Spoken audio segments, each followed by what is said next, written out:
Hey, we're back, and this is Wednesday afternoon, Wednesday evening, really. And two things. Uh, we got the call from the RV place. They're done with the rig. That was right at the close of business, though. So I got to call them in the morning to set up a time to pick up the RV. So that was done. And today, Kim and I, we spent some time sightseeing a bit. We went to the Mariners Museum we mentioned earlier, and really great place. It is well worth a visit. It's normally like I think like $13.95, but during the summer they have a special runs and it's $1, a person. So anyway, I'll put some videos and pictures right after this, so you can kind of get an idea of what's there. And we didn't get to see all of it by any stretch of the imagination. But it was a great, great tour. So I think we spent 3 or 4 hours there, and we could have easily done that much again. Anyway, here it is.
And why did they do that?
This one is the Mauritania.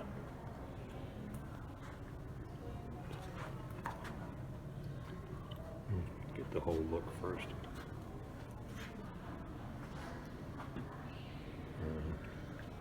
Go close up.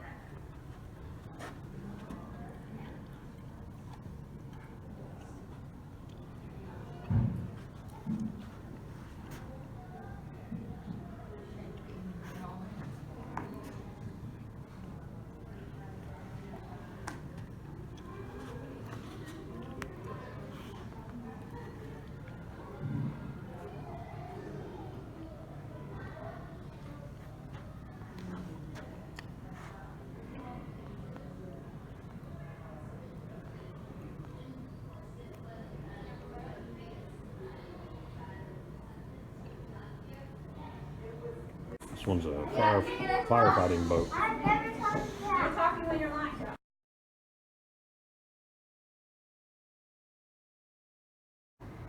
This is a Baltimore schooner, or clipper. Yeah, Baltimore clipper. This is the USS Massachusetts Battleship, built in 1939.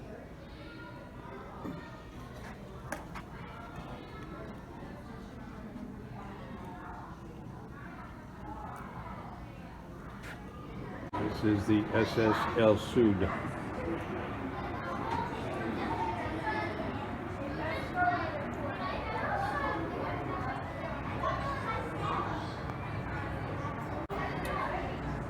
This is a Liberty ship. This particular one that was modeled after served up until about 1970. And this is how they built them so quickly. Built them in sub-assemblies so they could be put together super fast. This is a typical freighter from the early 1900s.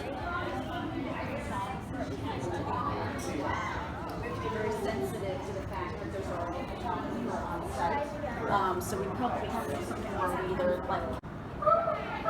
After the Second World War, it was realized the ocean liner business was going to die off.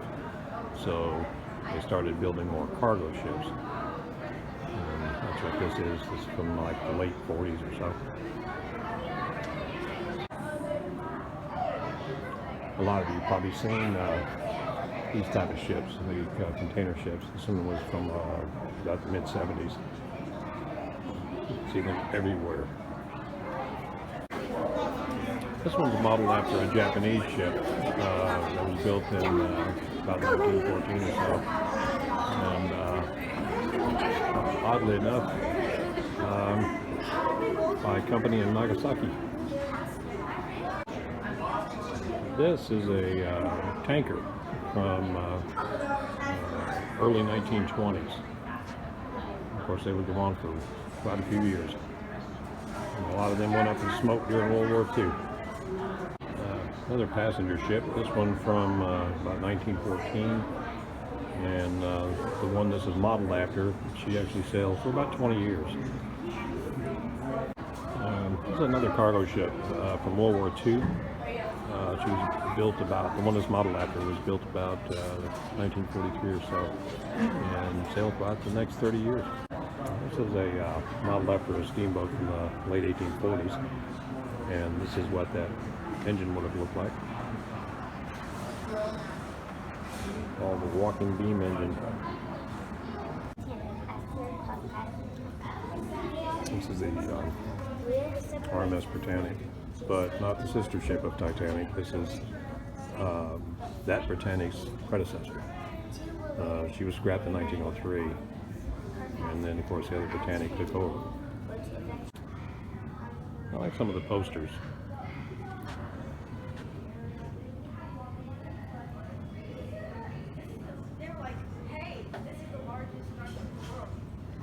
And of course, what is any model collection without the Titanic?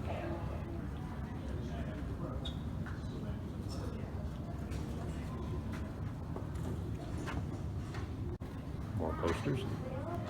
No, that's I mean, the ship. Yeah, don't touch. Yeah, don't touch. And this is the SS Poon Land. Yeah, she was built about 1902, and she sailed for about 25 years. This SS Rotterdam. She sailed for about 30 years, starting in the late, well, not late, about 1908.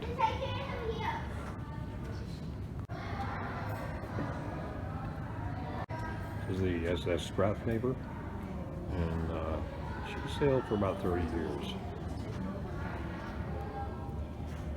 And this is the Kate Adams from 1882. And, she caught fire in 1886, loaded with cotton bales, and burned up in less than an hour.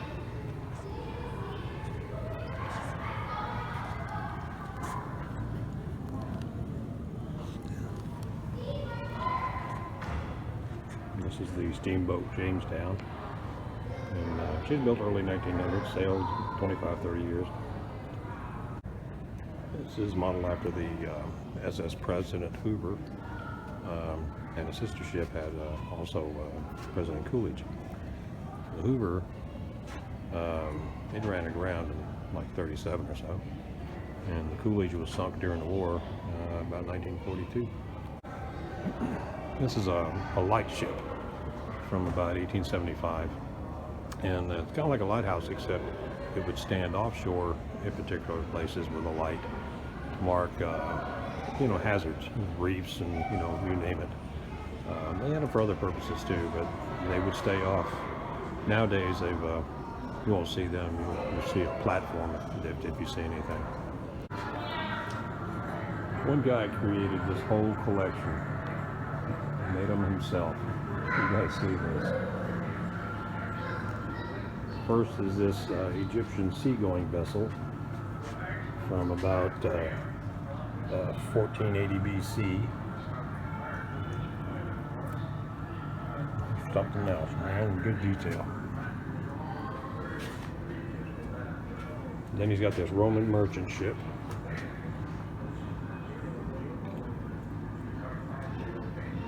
And this is around from the year 50 or so.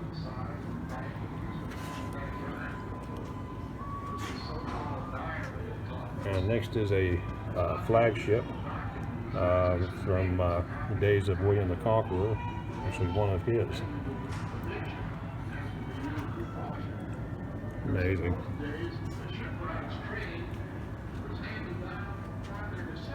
And this one is from the British East Indies type. This was all around 1805 or so.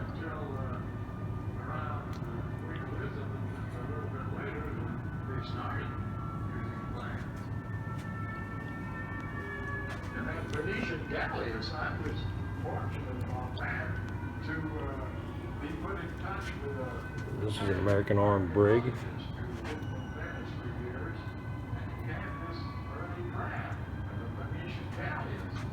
Look at the work this guy had to put into this. Amazing.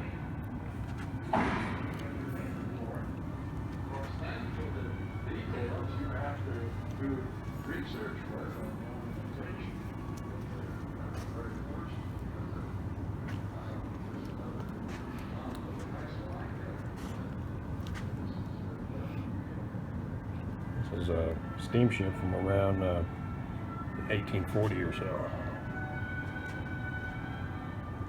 Actually, believe it or not, from the Cunard line.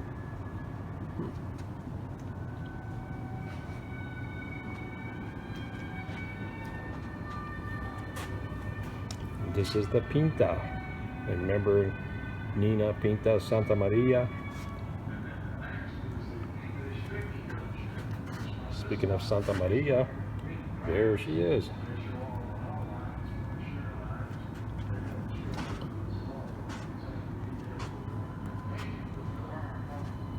And this is a Venetian ship from 1600s.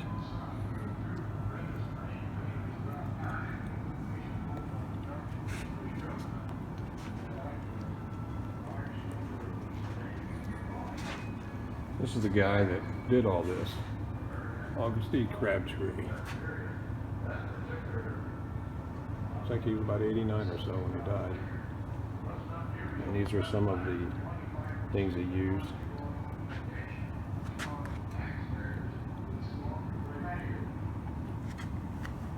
Some of the tools.